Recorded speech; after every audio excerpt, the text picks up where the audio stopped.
देवतुल्य माँ शक्ति। आज स्वाध्याय चिंतन का क्रम है 1204। दिन गुरुवार, तारीख 17 अप्रैल 2025। आज हमारे बीच में है आदरणीय कोकुल मुद्रा सर, जो कलकत्ता से हैं। आज आपका जो विषय लिया है, पूज्य गुरुदेव द्वारा विकसित पंचकोश ध्यान। तो ध्यान का एक विशेष विधि बताई है, और आज मुद्रा साहब का विशेष प्रयास और अभ्यास ये रहेगा कि आपका ध्यान जीवन के अंदर उतरता रहे। आप ज्यादा समय लेते हैं, आदरणीय कोकुल मुद्रा साहब से निवेदन करते हैं कि आज का उत्तर जारी करें। आगे। प्रणाम। हम कुछ गुरुदेव को, माँ गायत्री को, ऋषि सत्ताओं को हम प्रणाम करें, विषय वस्तु में प्रवेश करें। इसके पूर्व आइए गायत्री महामंत्र एक बार समवेत करें। ओम भूर्भुवः स्वः तत्सवितुर्वरेण्यं भर्गो देवस्य धीमहि धियो यो नः प्रचोदयात्। सभी को पुनः एक बार प्रणाम। इस समय हम लोग गायत्री साधना द्वारा पंचकोश जागरण के ऊपर में चर्चा कर रहे हैं मूल रूप से, क्योंकि पूरे विश्व ब्रह्मांड में व्याप्त जो चेतन सत्ता है, जो कि हर जड़ और चेतन के पीछे सक्रिय रूप से कार्य कर रही है, उसका नाम गायत्री है। यह हम लोगों ने जाना और पढ़ा, और वो हमारे शरीर के अंदर में चक्रों के रूप में और पंचकोशों के रूप में अपना कार्य करती रहती है। शरीर की गतिविधियों का संचालन के लिए शरीर में षटचक्रों का क्रम बताया है। एक विज्ञान चक्र साधना का है, और दूसरा विज्ञान पंचकोशों के जागरण का समय। अभी हमारा चिंतन पंचकोशों के जागरण के ऊपर में बात चल रही है। गायत्री मंजरी में भगवान शिव माता पार्वती को पंचकोश जागरण की बहुत सी विधियां बताते हैं, पांचों कोशों का परिचय कराते हैं, और हर कोष के लिए उनकी अपनी एक क्रिया योग की पद्धतियां भी बताते हैं, जिस पर हम लोगों ने अभी तक अन्नमय प्राणमय की क्रिया योगों पर चर्चा करी। अन्नमय के लिए आसन, प्राणायाम, तत्व बुद्ध आसन, तत्व शुद्धि, तपश्चर्या, उपवास के लिए आसन के बताया गया। प्राणायाम के लिए प्राणायाम, बंद मुद्रा, प्राणमय कोष के लिए बताया। मनोमय कोष के लिए ध्यान, जप, त्राटक और तन्मात्रा साधना बताई। ये सारे उन्होंने क्रिया योग बताए यहां तक के लिए। इसके बाद विज्ञानमय कोष, उसके लिए भी क्रिया योग बताया। सोहम साधना, आत्मानुभूति योग, स्वर संयम, ग्रंथि भेदन, और आनंदमय कोष के लिए नाद बिंदु कला साधना, तुरीयावस्था। ये क्रिया योग भगवान शंकर ने माता पार्वती को बताया। अन्नमय कोष और प्राणमय कोष की जो क्रियाएं हैं वे स्थूल ज्यादा हैं, क्योंकि अन्नमय और प्राणमय से मिलकर के स्थूल बनता है। वो स्थूल क्रियाएं ज्यादा हैं। आसन, उपवास, तत्शुद्धि, तपश्चर्या, प्राणायाम, बंद मुद्रा, इनमें शारीरिक क्रियाओं का काम ज्यादा है। लेकिन जो ही हम इसके ऊपर चलते हैं, मनोमय कोष से जब बात शुरू होती है, तो ये सारे काम इसमें ध्यानात्मक ज्यादा होने लगते। मंत्र के जप के साथ में भी ध्यान की आवश्यकता पड़ती है। ध्यान का विधान है।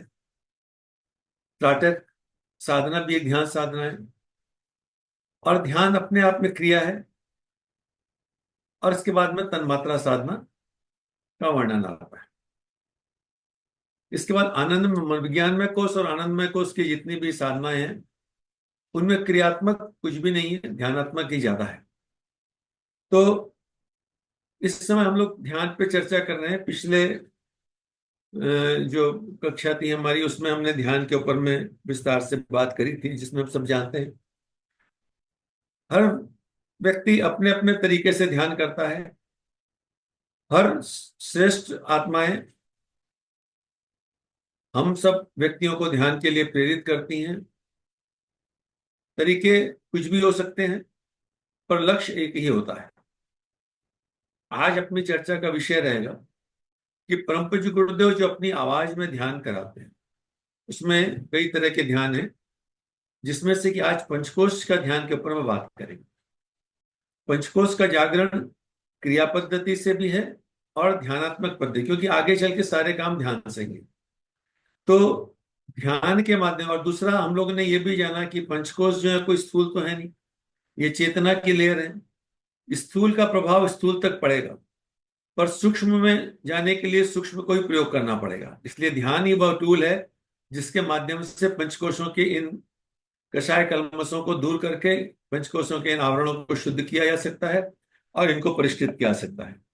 और उसमें ध्यान एक महत्वपूर्ण अंग है। ध्यान की बहुत सी पद्धतियां हैं, जिसमें हम लोग ने पिछली बार भी बात करी थी, पर परम पूज्य गुरुदेव पंडित श्री राम शर्मा आचार्य जी, उन्होंने अपनी आवाज में कौशल से कुछ, आवाज से कुछ शब्दावली कहते हैं, कुछ कौशल देते हैं, और उन कौशल के ऊपर में हम लोग जब उन निर्देशों के ऊपर में अपना ध्यान एकत्रित करते हैं, तो क्रमशः हम उस चीज को प्राप्त करते चले जाते हैं जहां तक के लिए हमको ध्यान की प्रक्रिया बताई जाती। मन के मनोमय कोश के आरंभ में हम लोग ने चर्चा की थी कि चेतन, अचेतन और सुपर चेतन मन, मन की तीन अवस्थाएं हैं। चेतन अवस्था जागृत मन की है, अचेतन सुप्तावस्था की है, और असली काम सुपर चेतन मन का है, जो कि हमें ब्रह्मांडीय चेतना के साथ हमें एकजुट करने के अंदर में कार्य करता है, मदद करता है। उस ब्रह्मांडीय चेतना से एकजुट होने का काम, उसकी पद्धति ध्यान के माध्यम से ही संभव हो पाती। इसीलिए ध्यान का इतना महत्व दिया गया है। ध्यान का मतलब प्रथम चरण में अपने विचारों को एक जगह इकट्ठा करना। तो कंसंट्रेशन उसका पहला स्टेप हो जाता है। मस्तिष्क के अंदर में विचार हर समय उठते हैं, बहुत तीव्र गति से उठते हैं। एक जगह परम जोर देते हैं कि मन के विचारों की गति जो है 22,65,000 माइल्स पर सेकंड की तरह होती है। तो इसको नियंत्रण करना, उसको रोकना बहुत कठिन है। लेकिन अगर इसको दिशा धारा दे दी जाए, एक दिशा में बांध दिया जाए, तो फिर इससे हम तरह तरह के चमत्कारी कार्य इससे करा सकते हैं। इसीलिए कहते हैं कि जिसने आत्म विजय कर ली, उसने संसार पे विजय कर ली। आत्मनियंत्रण का अर्थ है अपने चिंतन तंत्र पर अपना अधिकार, अपना नियंत्रण स्थापित कर लेना। हम जो भी काम करते हैं कुछ सोच के करते हैं, पर क्या सोचें इस पर हमारा नियंत्रण नहीं होता। हम कभी कुछ सोच लेते हैं, कभी कुछ सोच लेते हैं, कभी किसी के कहने से सोच लेते हैं, कभी कुछ पढ़ने से सोच लेते हैं, पर हमें सोचना क्या है, उस पर नियंत्रण हो जाए और अपने विचारों को एक इच्छित दिशा धारा में लगा देने पर हम वो सारी सफलता प्राप्त कर सकते हैं। तो ध्यान के जो स्थूल लाभ हैं वो हैं कि अनगर दिमाग की उछल कूद को नियंत्रण किया जाए, विचार शक्ति को जागृत किया जाए, एकाग्रता के द्वारा अपनी बौद्धिक शक्ति को जागृत किया जाए। इसके द्वारा संकल्प बल का संवर्धन हो, और संकल्प बल के माध्यम से हम अपने अंदर के अवांछनीय तत्वों को दूर कर उसमें देवत्व की स्थापना की जाए। ये कुछ मूल उद्देश्य होते हैं, पर उसके आगे का उद्देश्य जो होता है वो ये होता है कि साधक अपनी महत चेत अपने अपने आप को, अपनी आत्म चेतना को महत चेतना के साथ जोड़ सकता है। उन दिव्य आत्माओं के साथ में संयोग स्थापित करना, हम जिस भी रूप में समझे, वो हमारा कोई भी इष्ट हो सकता है, कोई भी गुरु हो सकता है, उसके साथ अपनी आत्म चेतना का ट्यूनिंग करना, और उसके द्वारा असीम सत्ता से दिव्य आदान प्रदान को आरंभ करना। पंचकोश ध्यान साधना में यही प्रक्रिया आगे की जाती है। हम लोग अभी क्रमशः ये चर्चा करेंगे कि परम पूज्य गुरुदेव जो, आप कभी यूट्यूब में सर्च करेंगे वहां मिल जाएगा पंचकोशी ध्यान धारणा, पंचकोश की ध्यान धारणा अगर आप सर्च करेंगे तो वहां भी मिल जाएगा, आपने सुना भी होगा। तो गुरुदेव जो ध्यान कराते हैं तो उसमें वो कुछ निर्देश देते रहते हैं। उन निर्देशों में क्या है, 3 चरण है उसके। पहला, ध्यान भूमिका में प्रवेश। दूसरा चरण है विशिष्ट ध्यान के प्रयोग। और तीसरा चरण जो उसका होता है वह समापन, शांति पाठ के साथ में उसका समापन होता है।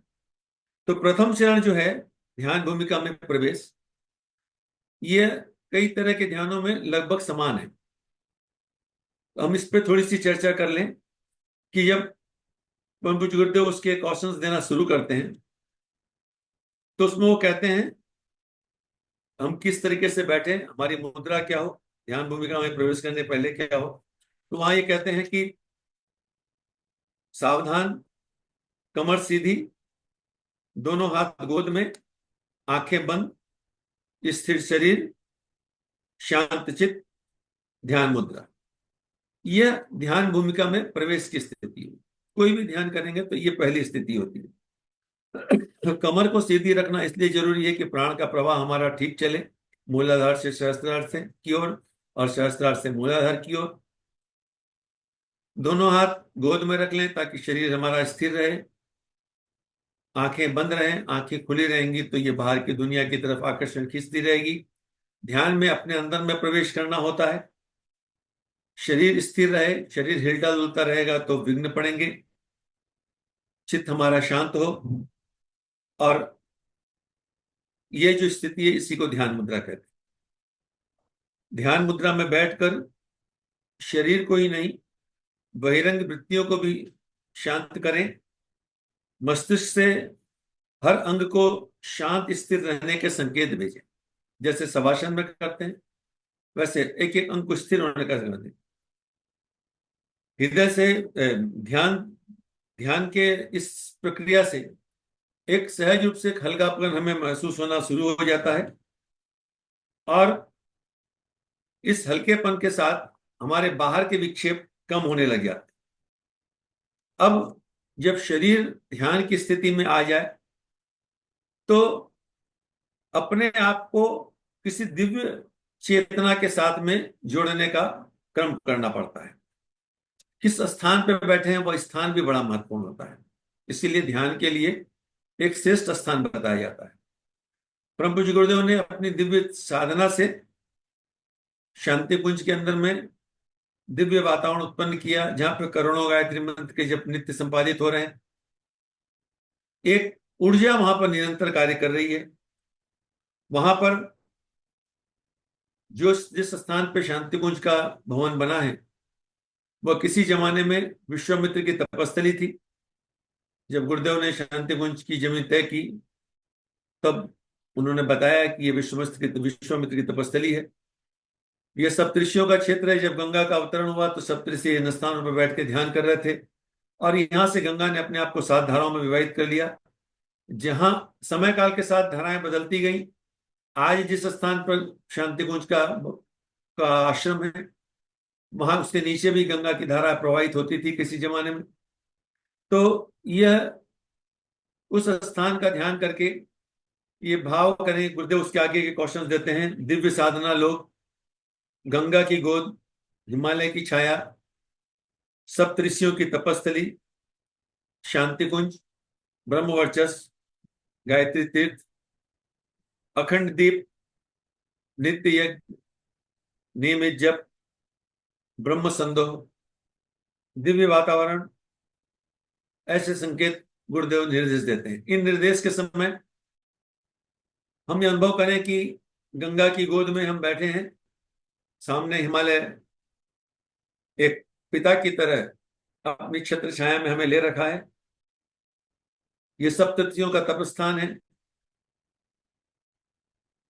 गायत्री का तीर्थ है, अखंड दीप जल रहा है यहाँ पर।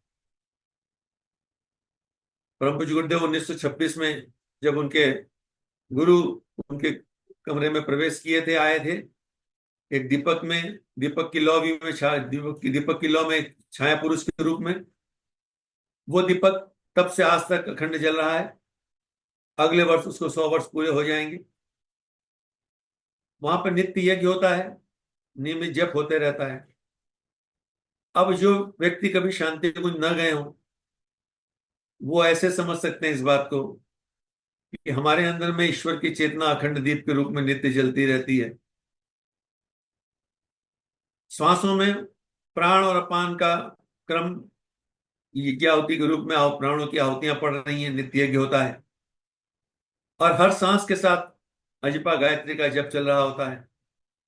तो जब ध्यान भूमिका में बैठे हैं तो यह अनुभूत करें कि हम एक दिव्य क्षेत्र में बैठे हैं और यहाँ की दिव्य ऊर्जाएं हमारे चारों ओर एक तेजो वलय के रूप में, एक रक्षा कवच के रूप में घेरा डाले हुए हैं। और इन सब के संयुक्त प्रभाव से दिव्य भावों आवेग की लहर हमारे अंदर में उठ रही है। जब अपने माइंड सेट को एक दिव्य वातावरण के साथ सेट कर लिए तो फिर अगली बात आती है कि दिव्य सत्ताओं के साथ अपना संपर्क जोड़ने की। इसलिए गुरुदेव अगले चरण में कहते हैं, प्रेरणा सदगुरुदेव की, भावानुभूति हमारी, गंगा यमुना का संगम, आत्म चेतना ब्रह्म चेतना का संगम। यानी कि इस ध्यान में जब बैठे तो ये अनुभूत करें कि हिमालय से दिव्य ऋषियों का चेतना का प्रवाह चल रहा है। ये निर्देश हिमालय के ऋषियों के हैं। हम तो उसके अनुरूप अपने आप को ट्यून कर रहे हैं, अपना तारतम्य उसके साथ बैठाते चले आ रहे हैं। अगले चरण में परम पूज्य गुरुदेव कहते हैं, भाव समाधि। हमारा भाव कैसा हो? समाधि स्थिति की तरह भाव हमारा बने। समाधि की स्थिति के में जाने के कारण के लिए हमें 4 चीजों पर नियंत्रण की आवश्यकता होती है। 4 विक्षेप हमें परेशान करते हैं: वासना, तृष्णा, अहंता और उद्विग्नता। तो गुरुदेव उसमें क्वेश्चन देते हैं कि वासना शांत, तृष्णा शांत, अहंता शांत, उद्विग्नता शांत। और इस हर निर्देश के साथ साधक अपने अंदर में इन सारे विक्षेपों को शांत होता हुआ अनुभूत करता है। जब इस प्रकार की विक्षेप हमारे समाप्त हो जाते हैं तो अंतःकरण में दिव्य शांति का हम आभास करते हैं, अनुभूत करते हैं। ध्यान की भूमिका बनने पर अगले चरण में सविता देवता के साथ संबंध स्थापित की बात पूज्य गुरुदेव कहते हैं। दिव्य दर्शन, प्रातः काल, स्वर्णिम सूर्योदय, स्वर्णिम सूर्य सविता, गायत्री का प्राण सविता। साधक अब अपने शरीर को ट्यून कर लेता है, शरीर स्थिर हो जाता है, मन स्थिर हो जाता है और वो एक दिव्य वातावरण में अपने आप को अनुभूत करता है। तो वैसी स्थिति में अगले चरण में सविता के साथ, क्योंकि साधक का इष्ट गायत्री मंत्र का देवता सविता देवता, उसके साथ अपना तारतम्य स्थापित करता है। सविता तेजस्वी ब्रह्म को कहते हैं। सूर्य इस ब्रह्मांड में जिसको हम देखते हैं उसे कहते हैं। इस सूर्य के जो कारण शरीर है उसको सविता कहा जाता है। और प्रातःकाल जो स्वर्णिम सौम्य सूर्य होता है उसको सविता का प्रतीक माना जाता है। सूर्य तो दिन भर रहता है लेकिन प्रातःकाल के सूर्य को सविता का प्रतीक मान करके उसका ध्यान किया जाता है।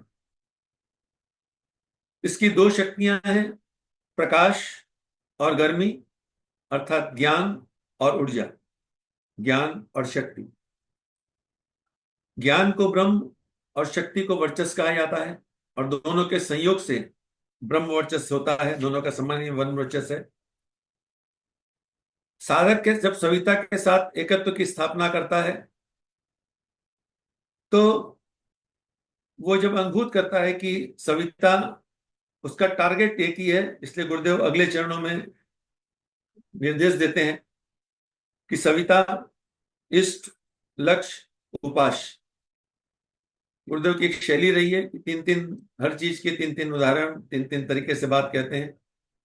सविता हमारा इष्ट, हमारा लक्ष्य, हमारा उपास्य। सविता प्रकाश, ज्ञान, प्रज्ञा, तीनों शरीरों के लिए तीन तीन चीजें बातें बताते हैं। सविता अग्नि, ऊर्जा, ब्रह्म शक्ति। सविता ब्रह्म, सविता वर्चस्व, सविता ब्रह्म वर्चस्व।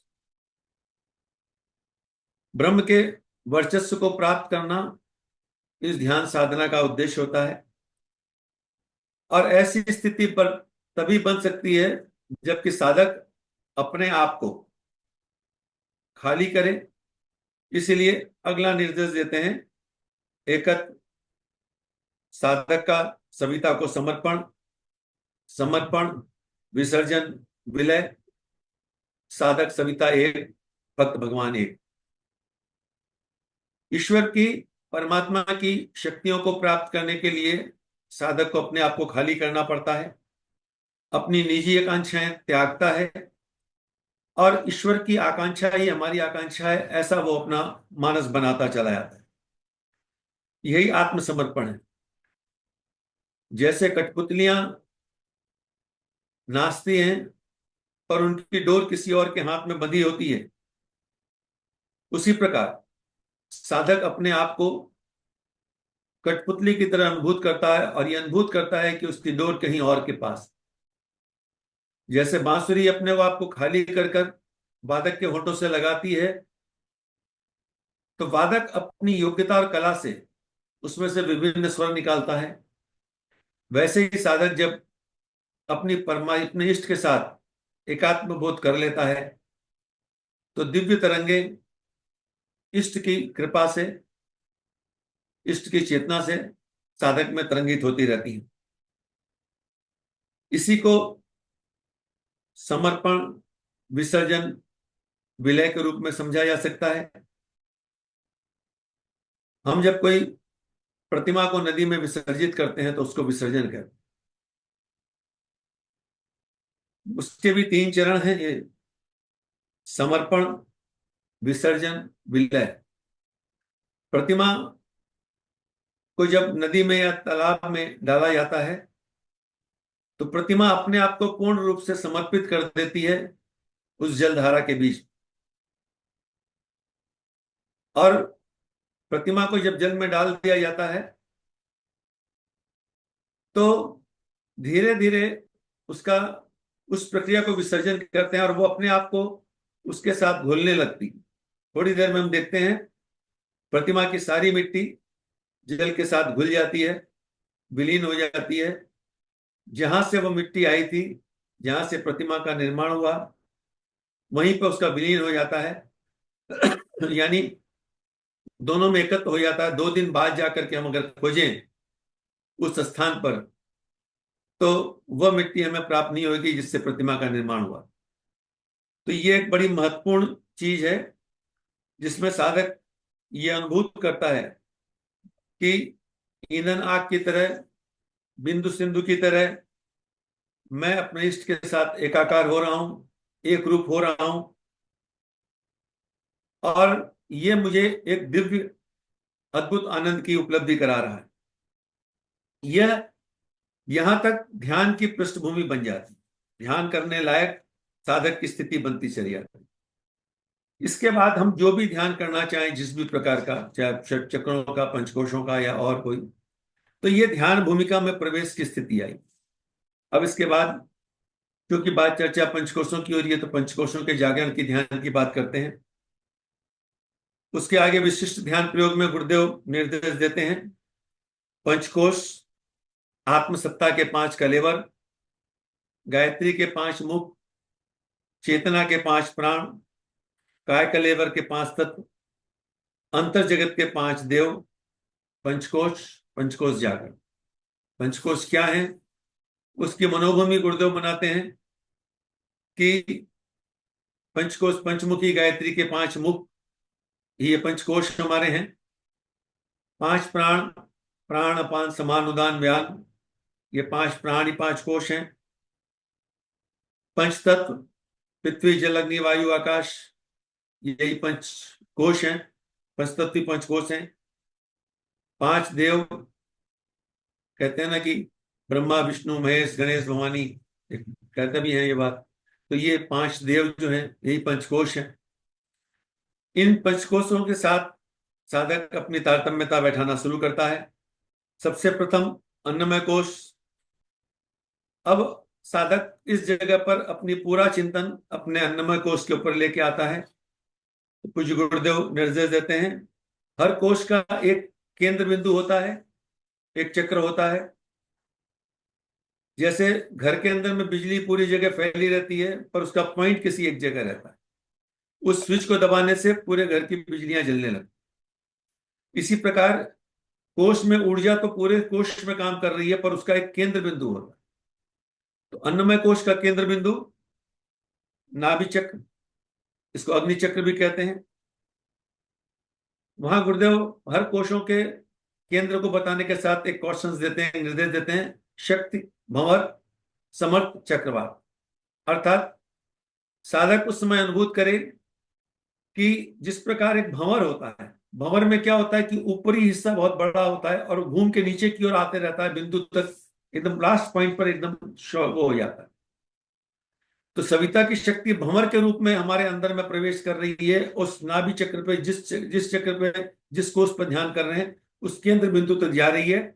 और शक्ति भंवर यानी भंवर जो होता है वो ऊपर फैलता जाता है, शक्ति अंदर आती है और ये जो सविता की शक्तियां प्रवेश कर रही हैं वह शरीर में, साधक के शरीर में शक्तिवान होकर के उसको पूरे कई गुना फैला दे रही है, मल्टीपल कर दे रही है, भंवर के रूप में विकसित करती चली आ रही। तो ये क्वेश्चंस उसमें देते हैं। वहां ये कहते हैं कि सविता शक्ति का प्रवेश अन्नमय कोश में नाभि चक्र से, नाभि चक्र में सविता की नुक्ली करने प्रवेश कर रही हैं और ये हमारे हर कण कण में, हर कोशिका के अंदर में प्रवेश करती जा रही। गुरुदेव उसके क्वेश्चंस में आगे बताते हैं, अन्नमय कोश में सविता, अच्छा हर कोश में उस शक्ति का स्वरूप भी बदलता जाता। अन्नमय कोश में वह अग्नि के रूप, नाभि चक्र में अग्नि तत्व के रूप में, अन्नमय कोश में सविता अग्नि, अग्नि अर्थात ओजस। ये ओजस हमारे रोम रोम में, नस नस में यह ओजस फैल रहा है। ऐसे समय में ध्यान करना चाहिए हमें कि छोटे बड़े अंग, नस नाड़ियों, पूरा जो जाल फैला हुआ है सबके अंदर में सविता की स्वर्णिम किरणें नाभि चक्र के माध्यम से पहुंचती जा रही हैं। ये नाभि योग नाड़ियों का भी केंद्र स्थान बताया गया है। सविता की शक्ति जब प्रवेश करती है और उस पर हमारी श्रद्धा होती है तो श्रद्धा ही शक्ति बन जाती है और दिव्य उसका जो चुंबकीय आकर्षण है वो ब्रह्मांडीय ऊर्जा को खींच करके हमारे पास तक पहुंचाते जा रहा है।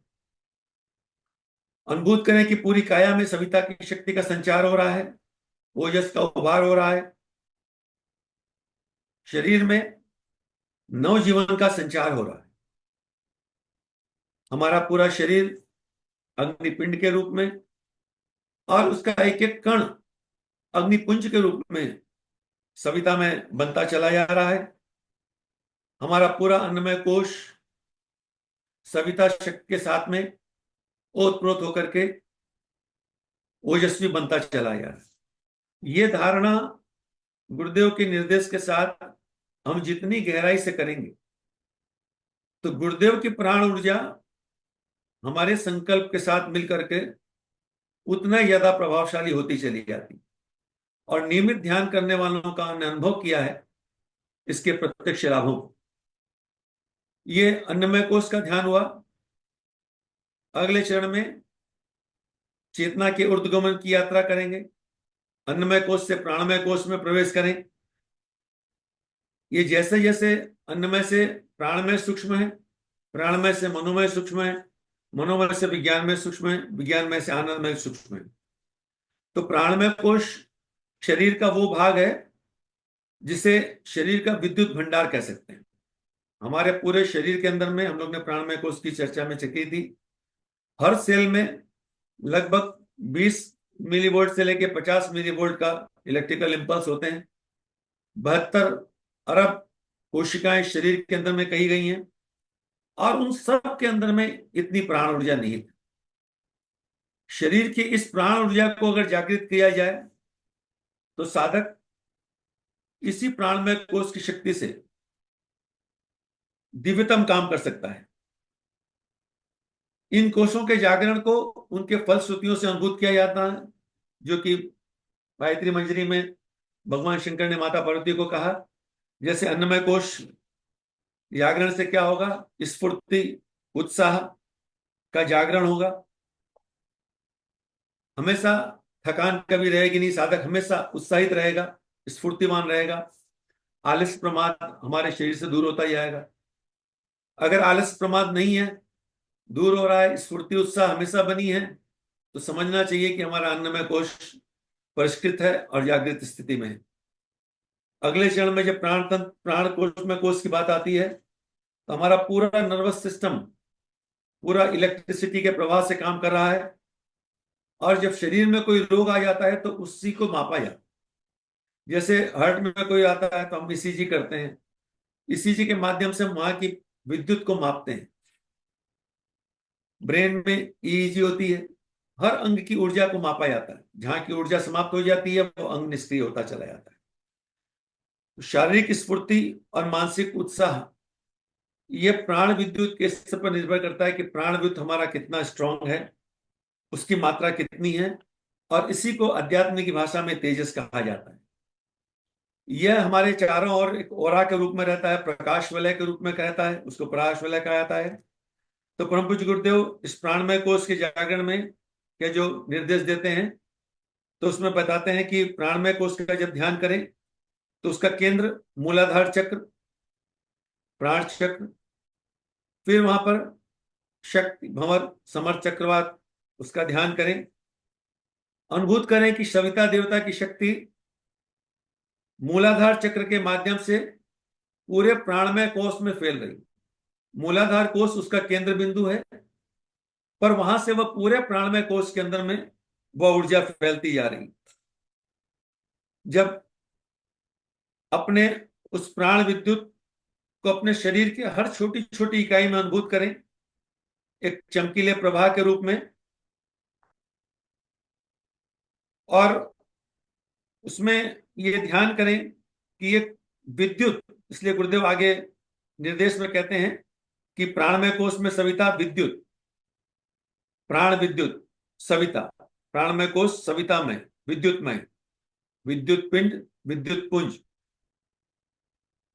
अग्निमय कोष में सविता का प्रवेश जब होता है तो अग्नि के रूप में, ऊर्जा के रूप में।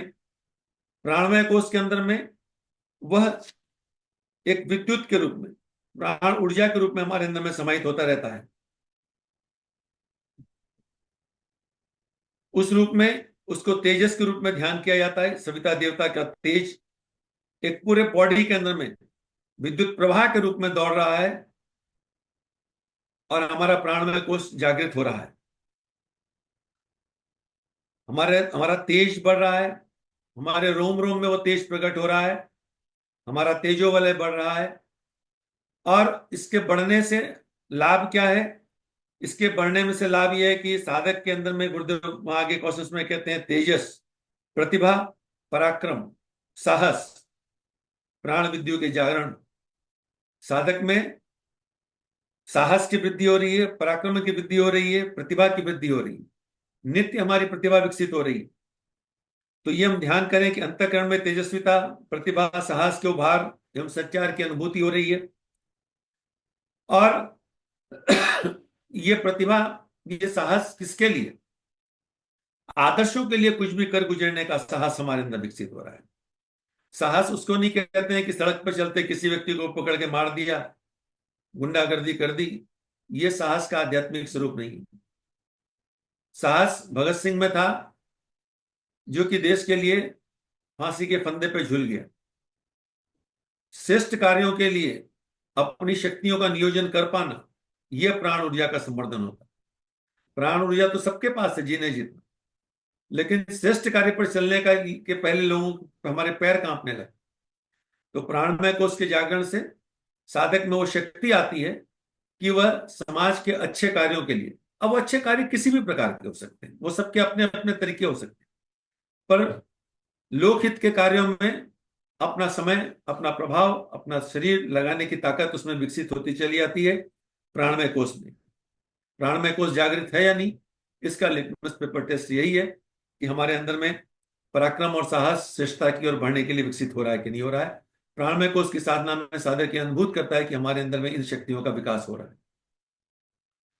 उसके आगे चलते हैं। उसके बाद गुरुदेव कहते हैं मनोमय कोष में ले जाते हैं साधक को, वहां निर्देश देते हैं कि उसका केंद्र भ्रू मध्य यानी दोनों भुवों के बीच में ये जो एक स्थान है, इस स्थान पर आज्ञा चक्र, तृतीय नेत्र, यहां पर फिर वही शक्ति भंवर समर्थ चक्रवात का ध्यान करें। अनुभूत करें कि सविता की शक्ति का प्रवेश आज्ञा चक्र के माध्यम से हमारे मनोमय कोष में हो रहा है।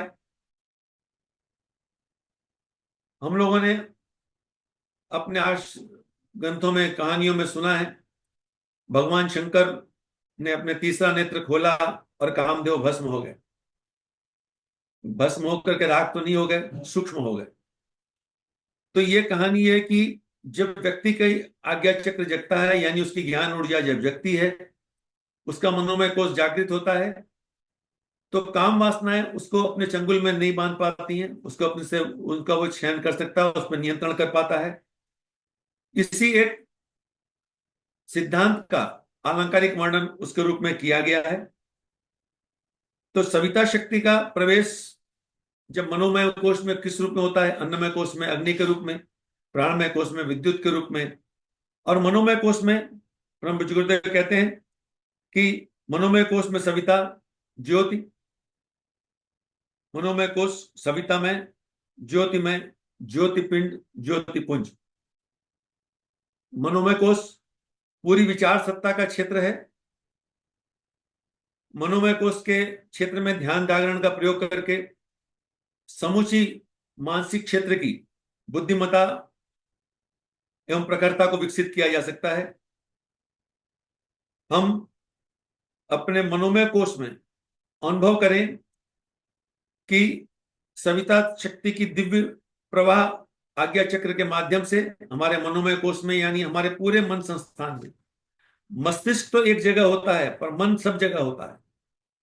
हर सेल का अपना एक मन होता है, सूक्ष्म जगत में देखेंगे तो उस हर मन के ऊपर में सविता शक्ति का नियंत्रण आता चला जा रहा है, ये अनुभूत करेंगे।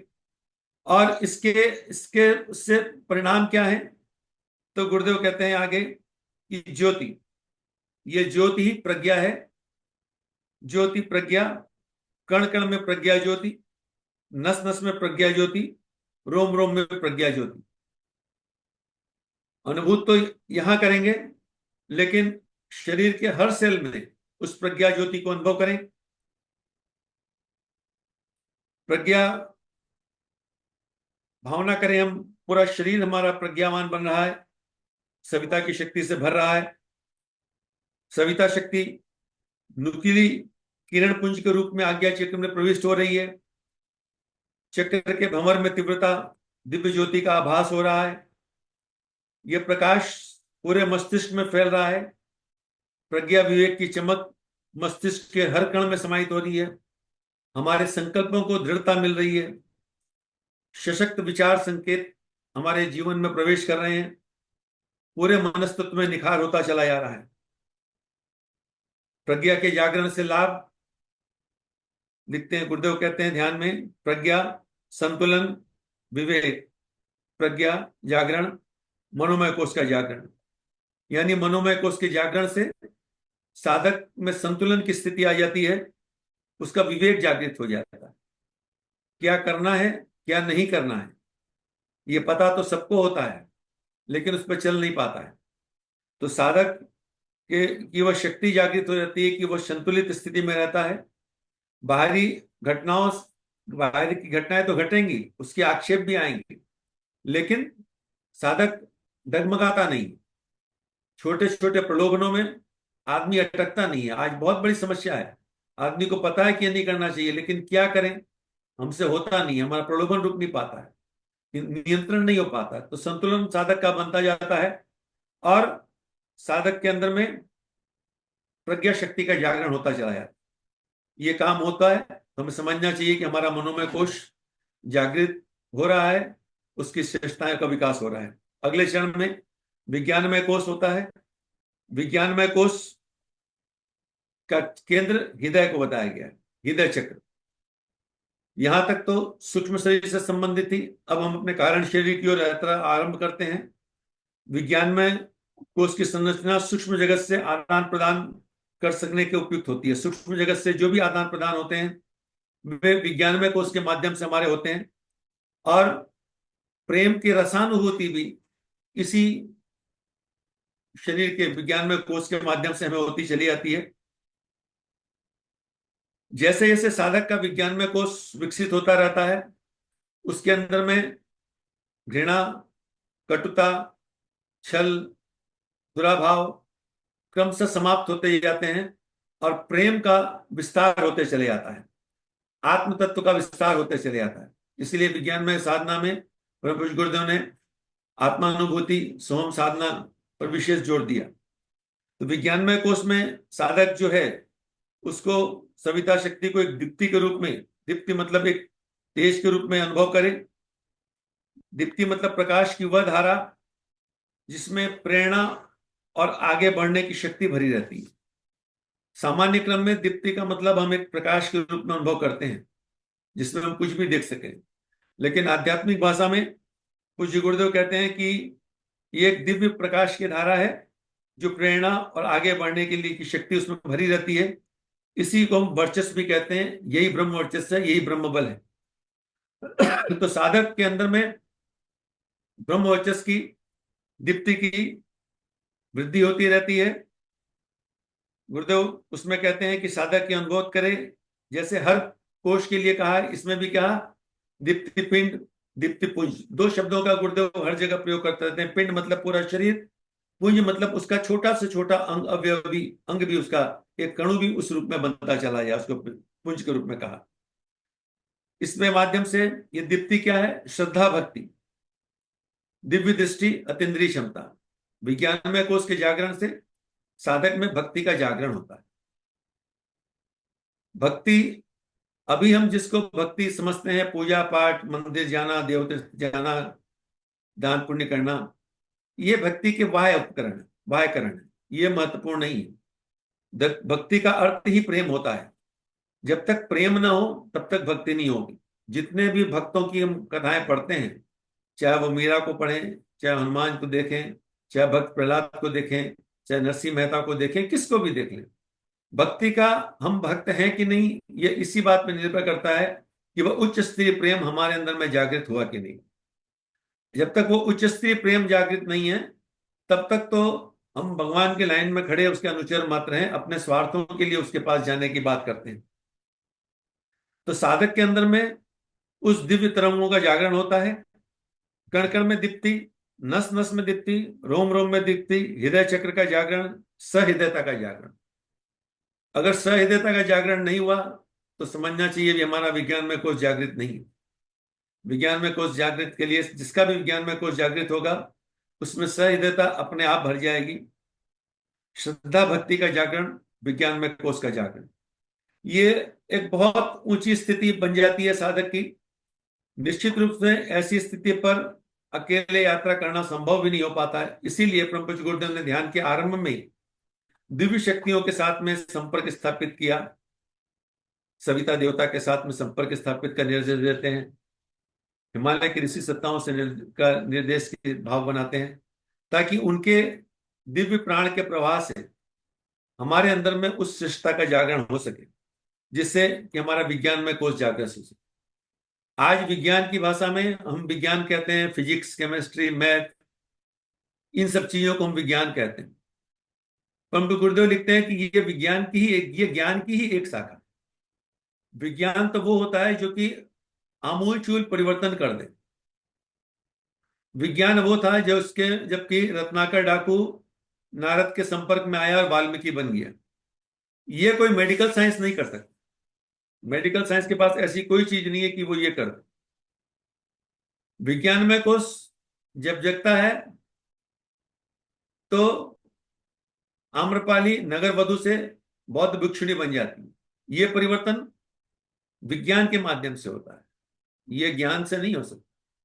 ये आज जिसको हम विज्ञान कहते हैं उससे हम नहीं होता है। इसलिए विज्ञानमय कोष में जहां विज्ञान की बात कही जा रही है ये सामान्य नहीं है। इसलिए आज गायत्री मंजरी में लिखते हैं भगवान शंकर कि अपना और संसार का पूरा पूरा सही सही ज्ञान ही विज्ञान कहलाता है। और उसके लिए साधक के अंदर में उच्च स्तरीय भाव संवेदना होना जरूरी है। बिना उस उच्च स्तरीय भाव संवेदना के परमात्म तत्व के साथ में संयोग बनाना असंभव सा बन जाता है। अंतिम क्षण अन्नमय कोष की ओर चलते हैं। अन्नमय कोष का स्थान सहस्त्रार चक्र का स्थान बताया गया। ब्रह्मरंध्र, वहां भी शक्ति भंवर समर्थ चक्रवात की बात निर्देश गुरुदेव देते हैं।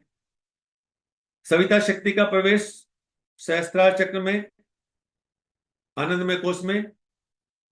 वहां पर सविता देवता को गुरुदेव कहते हैं अंतर जगत का सूर्य। ये तो बाहर जगत का सूर्य है। अंतर जगत का सूर्य जो है वो सहस्त्रार। इसको सहस्त्रार चक्र में, सहस्त्रार मतलब अनेक। विज्ञान भी कहता है कि यहां पर इतनी ज्यादा तरंगे विभिन्न रंग की चिंगारियों जैसी उड़ती रहती हैं। शास्त्र में उसको सहस्त्रार कह दिया। सहस्त्र मतलब अनंत के रूप में हमारे यहाँ कहा गया। तो ये इस स्थिति पर साधक की अनुभूत करता है पूर्ण मद पूर्ण मिदम की बात, कि मैं पूर्ण से उत्पन्न हुआ, मैं ही पूर्ण हूं। ऐसा अनुभव आनंदमय कोष की स्थिति में वो आता है, पूर्णता को अनुभूत करता है। इसलिए गुरुदेव वहां पे कहते हैं आनंदमय कोष में सविता कांति। कांति मतलब एक सौंदर्य मिश्रित प्रकाश, एक प्रकाश जिसमें कि खूब सौंदर्य है पर उसमें ज्वलन नहीं है, ताप नहीं है, शांति है, असीम शांति है। उसको कांति कहते हैं। इसीलिए किसी प्रभावशाली व्यक्ति के चेहरे को देखते हैं तो कहते हैं इसके चेहरे पे कितनी कांति। कांति का एक तेज भी होता है, लेकिन वो असीम शांति का द्योतक होता है। जब सहस्त्रार चक्र में सविता शक्ति प्रवेश करती है तो उसमें उच्च स्तरीय शांति का अनुभव होता है। अभी हम जिसको शांति कहते हैं ये तो भौतिक जगत की शांति। आध्यात्मिक जगत की शांति के अनुभव इससे बिल्कुल अलग स्तर पे होते हैं। इसलिए गुरुदेव वहां पर निर्देश ये देते हैं कि आनंदमय कोष में सविता कांति। आनंदमय कोष हमारा सवितामय, कांतिमय, और उसके लाभ तृप्ति, तुष्टि, शांति। किसी प्रकार की कोई भी आवश्यकता साधक की रह नहीं जाती आनंदमय कोष में। आत्मानुभूति ही आनंदमय कोष की परिष्कृत स्थिति है। अभी वो भौतिक पदार्थों के आनंद में भटकता रहता है, लेकिन आनंदमय कोष में जिस आनंद को अनुभूत करता है तो वहां गुरुदेव के शब्दों में अगर मैं कहूं तो पंचकोश के जागरण में आनंदमय कोष की ध्यान धारणा से व्यक्तित्व में ऐसे परिवर्तन आरंभ होते हैं जिनके सहारे क्रमिक गति से बढ़ते हुए धरती पर रहने वाले देवता के रूप में आदर्श जीवन यापन कर सकने योग्य सौभाग्य मिलता। बहुत उच्च स्तरीय स्थिति आ जाती है आनंदमय कोष की, और वहां पर साधक और सविता एक रूप बनते चले आते हैं। ये आनंदमय कोष के जागरण के साथ में साधक के जीवन की जितनी भी समस्याएं छोटी मोटी हैं वो सब समाप्त होती हैं और तृप्ति, तुष्टि, शांति को अनुभूत करता रहता है। ये पांचों कोशों के जागरण की प्रक्रियाएं गुरुदेव के क्वेश्चन के साथ हमारे अंदर में पूर्ण हो। इसलिए अंत में गुरुदेव ये कहते हैं कि पंच तत्वों का जागरण, पंचकोशों का जागरण, पांच प्राणों का जागरण, वापस जो पहले निर्देश दिए थे उन्हीं की पुनरावृत्ति करते हैं। समापन शांति पाठ में 3 प्रार्थनाएं, तमसोमा ज्योतिर्गमय, अस्तोमा सदगमय, मृत्योर्मा मितनगमय, और उसके साथ 5 बार ओंकार ध्वनि। उस ओंकार ध्वनि के साथ अपने पांचों कोशों के अंदर में सविता देवता की उस दिव्य शक्तियों का अनुभूत करें। ये एक बहुत शानदार और बहुत प्रभावशाली परम पूज्य गुरुदेव ने ध्यान का एक विधान बना करके अपनी आवाज में रिकॉर्ड करके हम सबके कल्याण के लिए छोड़ गए। हमको जब भी मौका मिले, हफ्ता में एक दिन, हर दिन, या कभी भी अपने पूजा स्थल पर बैठकर या किसी शांत स्थल पर बैठकर वो आवाज, परम पूज्य गुरुदेव की आवाज में वो लगाएं, उसको सुने।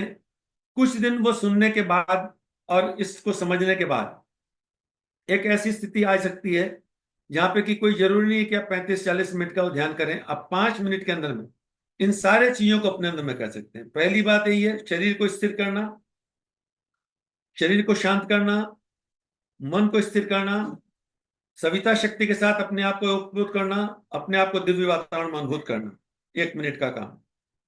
फिर पांचों कोषों में सविता का ध्यान, अन्नमय कोष में अग्नि के रूप में नाभि चक्र में, प्राणमय कोष में मूलाधार चक्र में विद्युत के रूप में, मनोमय कोष में आज्ञा चक्र में ज्योति के रूप में, विज्ञानमय कोष हृदय चक्र में दीप्ति के रूप में, और आनंदमय कोष सहस्त्रार चक्र में कांति के रूप में। और इनके लाभों को अपने जीवन में होता हुआ अनुभूत करना। ये एक प्रक्रिया है जिसके माध्यम से ध्यान, केवल ध्यान के माध्यम से हम अपने इन पांचों कोषों को जागृत कर सकते हैं। इसीलिए आज के इस विषय में हम लोगों ने इसको लिया कि परम पूज्य गुरुदेव ध्यान के माध्यम से पंचकोशों का जागरण किस प्रकार कराते हैं। आपने किया होगा, अगर न कभी करने का मौका मिला हो तो आप YouTube में भी सर्च कर लेंगे, आपको ये ध्यान मिल जाएगा, पंचकोश जागरण का ध्यान। और इससे अगर हम, गुरुदेव ने तो कहा है कि हफ्ता में एक दिन भी अगर करते रहते हैं तो वो चेतना उनकी काम करती रहती है। गुरुदेव की चेतना के साथ जुड़ करके काम करेंगे तो निश्चित रूप से उसके सारे के सारे लाभ हम आप सबको मिलते चलेंगे। आप सबको प्रणाम। आज के विषय को हम यही रोक। बहुत बहुत धन्यवाद धन्य गोकुल साहब, आज आपने ध्यान की भाई। हम लोग आपके इस उद्बोधन से अभिभूत हुए। साथियों, आज बड़ी एक अच्छी बात है कि हमारे बीच में आदरणीय, जानते हुए कैलाश महाजन भाई साहब शांतिकुंज से हमारे भाई बीच साहब में हैं। प्रणाम। तो कैलाश महाजन भाई साहब हमारे बीच में शांतिकुंज से, हम उनका स्वागत करते हैं। और ये हम लोगों के लिए बेहद सौभाग्य की बात है कि आज पहली बार आप हमारे चैनल पे आए हैं। हाँ, तो हमें नहीं बड़ा बहुत अच्छा क्रम है भाई साहब ये। हम्म, और ये गोकुल मुंद्रा जी तो यहाँ भी पंचकोशीय ध्यान की क्लासें ले चुके हैं। बहुत ही मतलब बहुत अच्छा, यहाँ जो 9 दिवसीय सत्र में मौन साधना में इन्होंने बहुत अच्छा चलाया था। और इसमें ज्यादा से ज्यादा लोग जुड़ते चले जाएं, बस यही मेरी इच्छा है। बहुत बहुत धन्यवाद। महाजन भाई साहब, आप शांतिकुंज से हैं तो हमारे बीच में काफी वरिष्ठ लोग सब हैं। नहीं, आदरणीय नायब यहाँ साहब लिखा था हमारे ये सबसे दो सब्जेक्ट हैं, देव ग्रुप ऋषभ का जाके दे जैसे रहा जाहिर है करते हैं। अंदर मतलब। कुछ अपना हाँ, थोड़ा सा गुरुदेव के उसमें बताया तो बड़ा अच्छा लगेगा सर, क्योंकि आपका विषय तो है ही अपना। हम लोग अरे क्योंकि आप गुरुदेव से जुड़े हुए हैं और काफी लंबे समय से शांतिकुंज में ही हैं, और काफी साहित्य के अंदर आपका हो रहा है, स्कूल में रहा आपका। हालांकि ठीक है। देखो, साधना साधना के क्षेत्र में तो मैंने बहुत ज्यादा प्रगति नहीं की, लेकिन हमारा तो एक ही लक्ष्य रहा, गुरुदेव के विचारों को फैलाना। और मैं अभी फिलहाल साहित्य स्टॉल में ही बैठा हूँ। ये दिखाई दे रहा है, चित्तरंजन। ये दिखाई दे रहा है, जी जी जी। तो अभी मुझे ध्यान आया, सुबह देखा था कि 5 बज के मतलब शुरू हो गया होगा, तो फिर अभी खोला मैंने। हालांकि अभी एक गोष्ठी और है अभी हमारी 7 बजे, तो मैं तो खैर उसमें अभी पहुंच रहा हूँ। हर गुरुवार को यहाँ होती है। लेकिन ये है कि ध्यान, गुरुदेव ने हमको 1972-73 में, जब मैं यहाँ आया था प्राण प्रत्यावर्तन शिविर में, उस समय तो बहुत कम, मेरी उम्र शायद 18-19 साल की रही होगी। 5 दिन का जो प्राण प्रत्यावर्तन शिविर था, उसमें गुरुदेव स्वयं ये साधनाएं कराते थे। और वो पंचकोशीय ध्यान, और मतलब इंस्ट्रक्शन वो उस समय ऐसे कैसेट वगैरह से नहीं, गुरुदेव स्वयं करवाते थे। और कमरों में हम लोग स्पीकर लगा के बैठते थे। और उस समय साधनाओं के बारे में व्यक्तिगत रूप से भी गुरुदेव बातें करते थे। और तब से ही गुरुदेव ने हमको कह दिया था कि बेटे तुमको तो अब यहीं आना है। जबकि उस समय हमारा विवाह भी नहीं हुआ था, लेकिन लक्ष्य था, तो हमने बस विवाह करने के बाद तुरंत आ गए यहाँ 83 में। और फिर हमने तो अभी गुरुदेव के ये मिशन के कार्य को ही साधना समझ लिया है। और आपका तो हम उदाहरण देते रहते हैं अखंड ज्योति के जो सदस्य, आजीवन सदस्य के बारे में। तो बहुत अच्छा लगा आप सबका ये करके। क्षमा करें, मैं थोड़ा अभी नहीं, कोई निकलना है बात मुझे नहीं, 7 बजे। नहीं बहुत है, ठीक है, बहुत बहुत धन्यवाद। धन्यवाद, बहुत बहुत ठीक। बहुत काला साहब का एक प्रश्न था कि जी हाँ, ध्यान काला साहब का एक चेतन प्रश्न तत्व है का अपना, करें या वो डाला चेतन हुआ है तत्व उन्होंने। कहाँ है, जी जी जी बुद्धि क्षेत्र अरविंद में या हृदय जी। क्षेत्र के जी बाईं जी ओर या जी हाँ। दोनों भुवों के बीच में। हम्म, तो आपका प्रश्न मैं पड़ा हुआ समझ- है इसमें। हाँ मैं समझता हूँ कि अभी आपने ये क्वेश्चन, ये अपने प्रश्न रेज किया था 6/18 पर, और उसके बाद में गुरुदेव ने एक एक हर कोष का अपना स्थान तय किया। उस स्थान पर, चूंकि देखिए ध्यान जो है एक पूरा मानसिक है, तो भौतिक पदार्थ तो है नहीं, चेतनात्मक है। चेतना हर जगह व्याप्त है, और इसलिए कहा ना कि सूक्ष्म से सूक्ष्म और विराट से विराट, अणोरियाम महतो मयान की जो बात आई, तो हम उसको उस केंद्र के ऊपर में उसकी सारी शक्ति को, जिस कोष में हमको अन्नमय कोष का ध्यान करना है, तो हम ध्यान नाभि चक्र पर करें, पर लाभ उसका हमारे पूरे अन्नमय कोष को मिलता है। प्राणमय कोष का ध्यान हम मूलाधार चक्र में करेंगे, पर प्राण ऊर्जा पूरे शरीर की हमारे उसमें काम करती जाती है। मनोमय कोष पर ध्यान करना हो तो आज्ञा चक्र पर ध्यान करेंगे, पर शरीर के सारे जो हमारे कोशिकाएं हैं, प्रत्येक के ऊपर में, प्रत्येक के मन के ऊपर में, प्रत्येक के स्पंदनों पर उसका काम करता चला जाता है। वैसे ही विज्ञानमय कोष का जब ध्यान हृदय चक्र में करते हैं, तो प्रेम जो बढ़ता है, वो उसकी अनुभूति पूरी जगह होती है, पूरे विज्ञान में कोष को होती है। और आनंद में कोष का ध्यान सहस्त्रा चक्र में परमात्मा के विराट स्वरूप के रूप में उसके साथ एकजुट होने का भाव करेंगे। तो ये तो वासना तृष्णा निश्चित रूप से आप सब एक श्रेष्ठ साधक हैं, इसलिए आप तो उसके से शुद्ध चेतना का अनुभव करेंगे ही, इसमें कोई दो राय नहीं है। ये गुरुदेव ने निर्देश ऐसा बनाया कि हर किसी के लिए बनता जाए। आदरणीय गोकुल जी, जी भाई साहब। ये जो आपने ये ध्यान करने के लिए कहा है, जी ये आत्मा के पांचों कोषों के बारे में कहा है, जी लेकिन आत्म तत्व का कैसे ध्यान? मेन चीज तो आत्म तत्व को जानना है ना, इन पांचों कोषों को नहीं जानना है, तो शरीर तक है। जी हाँ, लेकिन एकदम चेतन सही है। तत्व का ध्यान क्या करें? हाँ, तो सवाल ये है।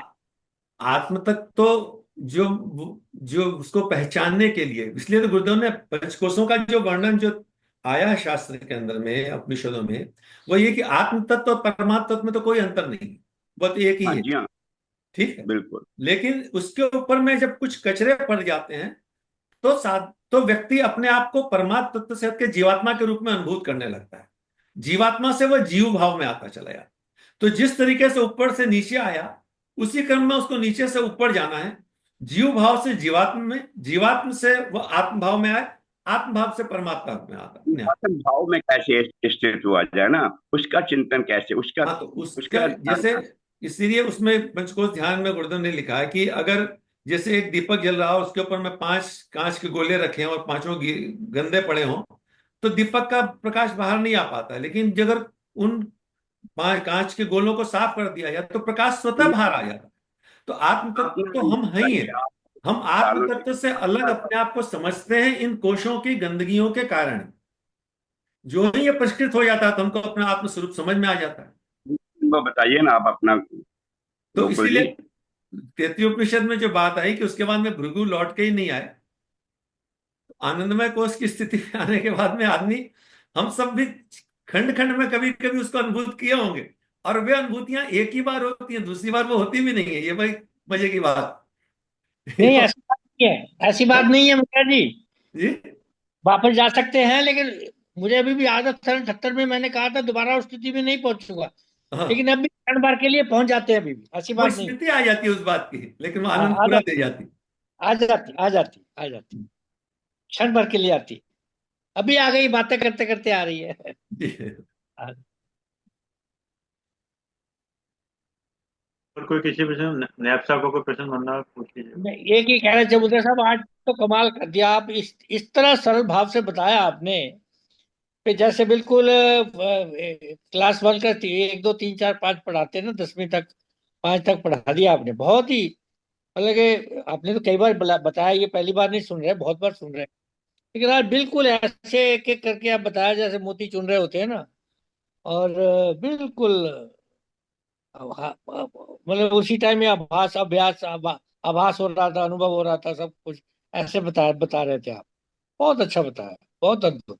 ये गुरुदेव की शैली इतनी अद्भुत है कि हाँ बहुत नहीं, मैंने उनके स्वर में भी सुना हुआ है। जी। हाँ, कैसेट है उसके, उनके स्वर में भी है।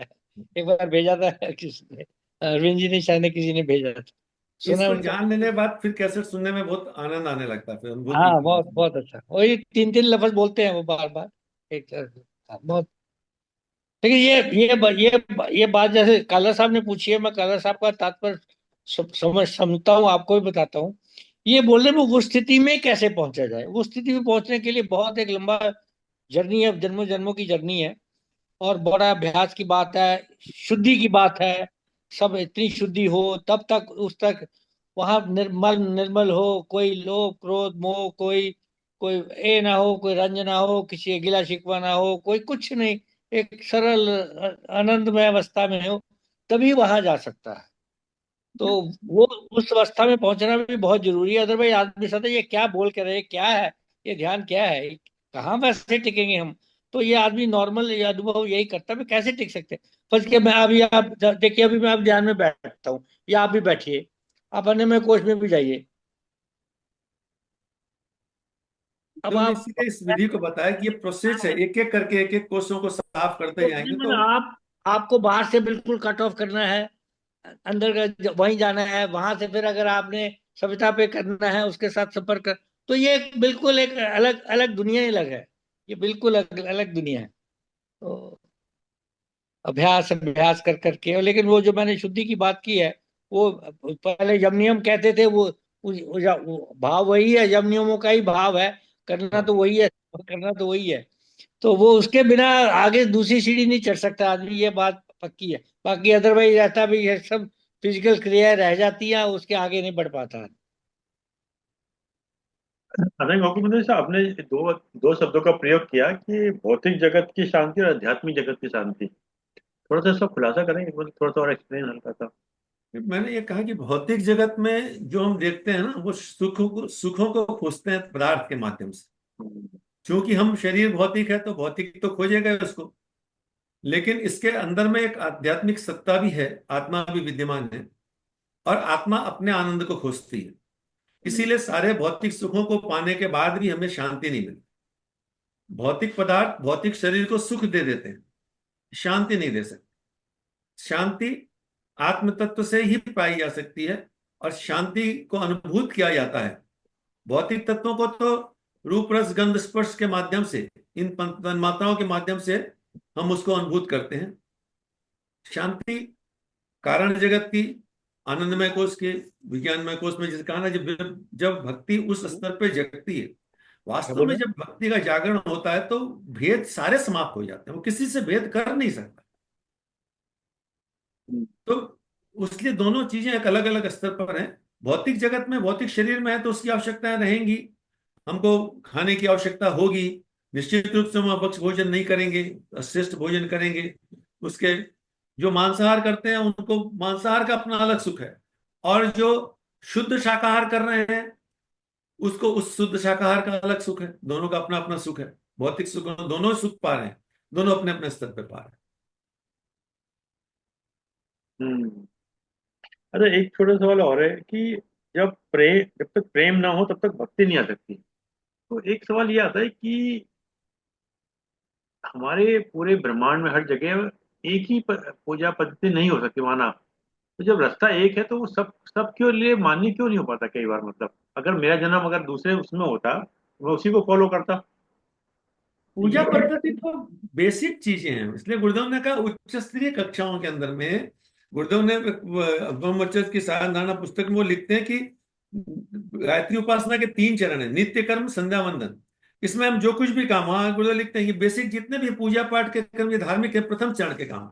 लेकिन आगे जाने के बाद में चीजें समाप्त हो जाती हैं। हम जिसको अलग अलग धर्म कहते हैं, अलग अलग पंथ है। अध्यात्म में कुछ नहीं। एक हिंदू का अध्यात्म, एक क्रिश्चियन का अध्यात्म, एक मुसलमान का अध्यात्म अलग नहीं हो एक सकता। कोई माने ना माने ये गलत बात है, क्योंकि हम तो बंधे भी हैं अपनी मान्यताओं से ना। सारी मान्यताओं को खोलना पड़ता है उसके लिए। मनोमय कोष में, जब विज्ञान में कोष के अंदर आएगी, उसमें ग्रंथि बंधन एक सब्जेक्ट है, सारी गांठों को तोड़ देना पड़ता है।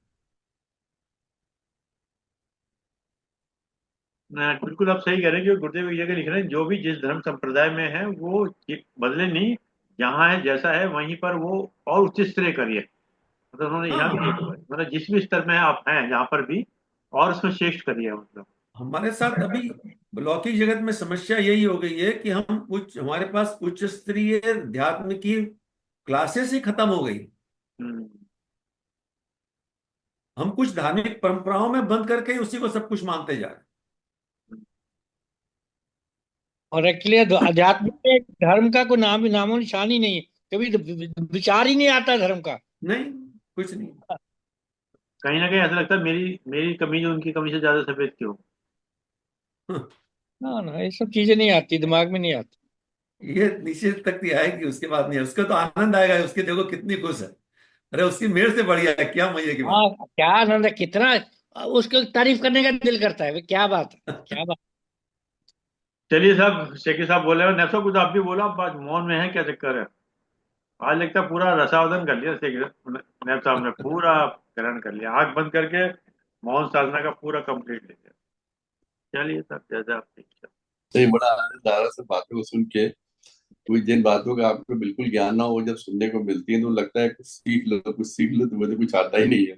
और जब ना आता हो तो बिल्कुल नहीं बोलना चाहिए, सब सुनना चाहिए, ताकि कुछ ना कुछ आप ग्रहण कर सके। तो मैं ग्रहण करने की अवस्था में था। Thank you. चलिए शेखी साहब, आप धन्यवाद दिए, वो तो अपना ग्रहण करके अगली बार अगले उसमें लाएंगे, हाउ टू बैलेंस लाइफ में लाएंगे, कोई ना कोई पॉइंट निकाल कर। सर्वप्रथम धन्यवाद आदरणीय अरविंद शर्मा जी, आपने मुझे अवसर दिया। आज आदरणीय गोकुल मुंद्रा जी ने परम पूज्य गुरुदेव द्वारा बताया गया पंचकोश ध्यान के बारे में चर्चा की। बहुत ही सुंदर तरीके से चर्चा की, ये इनका विषय ही रहा है। ये करने का मार्ग है, जो भी करेगा उसको जरूर लाभ होगा। तो हमें यही इनसे शिक्षा लेनी चाहिए और हमें करने के पर जोर डालना चाहिए, और करेंगे तो फायदा जरूर होगा। आज के उद्बोधन के लिए आदरणीय गोकुल मुंद्रा जी का बहुत बहुत धन्यवाद। बहुत बहुत धन्यवाद आदरणीय किसी साहब, बहुत बहुत धन्यवाद आदरणीय गोकुल मुंद्रा साहब, आपने समय निकाल के समय दिया, हम आपके आभारी हैं। जूम का लियो का विशेष रूप से धन्यवाद कि आपने समय निकाल के समय दिया। और जैसे कि एक विचार के साथ और 3 बारों के साथ अपनी बात समाप्त करते हैं। आज का विचार, स्वयं की नजरों में स्वयं का सम्मान। देखिए कितना गहरा सवाल। स्वयं की नजरों में स्वयं का सम्मान ही आत्मसम्मान को जन्म देता है। स्वयं की नजरों में स्वयं का सम्मान ही आत्मसम्मान को जन्म देता है। जिस प्रकार महल बनाने में वर्षों लग जाते हैं और उसे ध्वस्त करने के लिए एक क्षण ही पर्याप्त होता है। बहुत जिस प्रकार एक महल बनाने में वर्षों लग जाते हैं पर उसे ध्वस्त करने के लिए एक क्षण ही प्राप्त होता है, ठीक उसी प्रकार चरित्र निर्माण में तो वर्षों लग जाते हैं, लेकिन चरित्र के पतन होने में एक क्षण मात्र लगता है। वाह वाह, बहुत सही सुंदर क्या, सर, बहुत गहरा विचार बिल्कुल है। बहुत सुंदर। अतः जीवन पथ पर हमारा प्रत्येक कदम विवेकपूर्ण होना चाहिए। वाह, अत्यंत सुंदर सुंदर। प्रज्ञा, गायत्री, सविता हमें सद्विचार की ही देती है। जी सर, बहुत आइए 3 बार हम गर्जन करते हैं।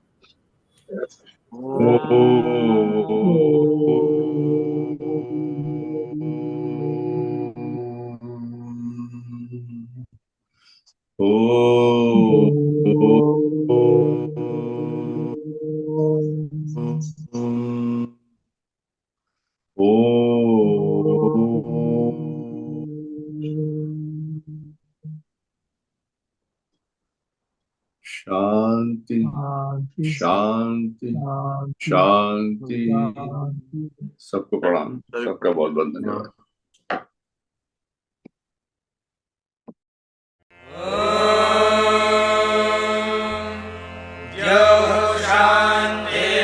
शान्तिरन्तरिक्षं शान्तिः, पृथिवी शान्तिरापः शान्तिरोषधयः शान्तिः, वनस्पतयः शान्तिर्विश्वे देवाः शान्तिर्ब्रह्म शान्तिः, सर्वं शान्तिः शान्तिरेव शान्तिः। मा